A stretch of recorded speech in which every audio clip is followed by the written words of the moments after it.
video uputama upoznat ćemo vas s još jednom odličnom funkcionalnosti unutar EduPage sustava. Riječ je o dogovaranju konzultacija s razrednikom, nastavnikom ili stručnom službom. Krenimo s uputama.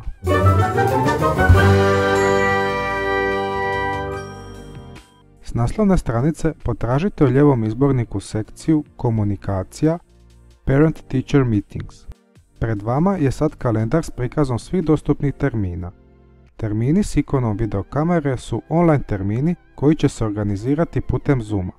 Odaberite nastavnika kod kojeg želite odabrati termin odabirom gumba Book a Consultation. Otvorio vam se prozor gdje možete vidjeti sve termine kod traženog nastavnika. Zelenom bojom su označeni slobodni termini, a crvenom rezervirani.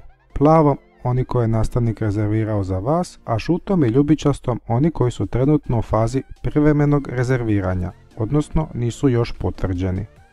Odabirom termina on postaje ljubičast i počinje teći rok od 5 minuta unutar kojeg morate izvršiti rezerviranje termina. Ako to želite, odmah možete rezervirati termin kod drugih nastavnika. Prikazat će vam se samo oni nastavnici koji imaju dodane termine. Kad ste završili s rezerviranjem, odaberite gumb Izvršeno. Online konzultacijama možete pristupiti odabirom sekcije Komunikacija, Parent Teacher Meetings. Zatim potražite vaš termin i odaberite ga. Kad nastavnik pokrene video poziv, odabrat ćete gumb Join. Kako biste mogli koristiti online konzultacije, morat ćete na vaše računalo preuzeti Zoom aplikaciju.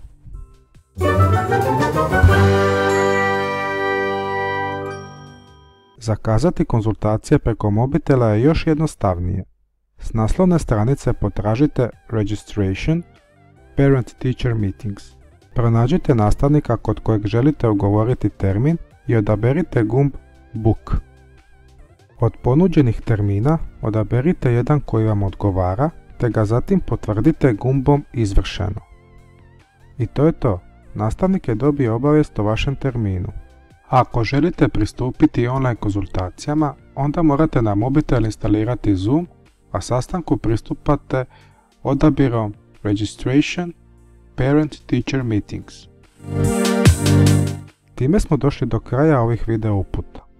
Vjerujem kako ste uspjeli prepoznati prednost korištenja ove funkcionalnosti, te kako su ove upute bile dovoljno jasne za početak dogovaranja konzultacija.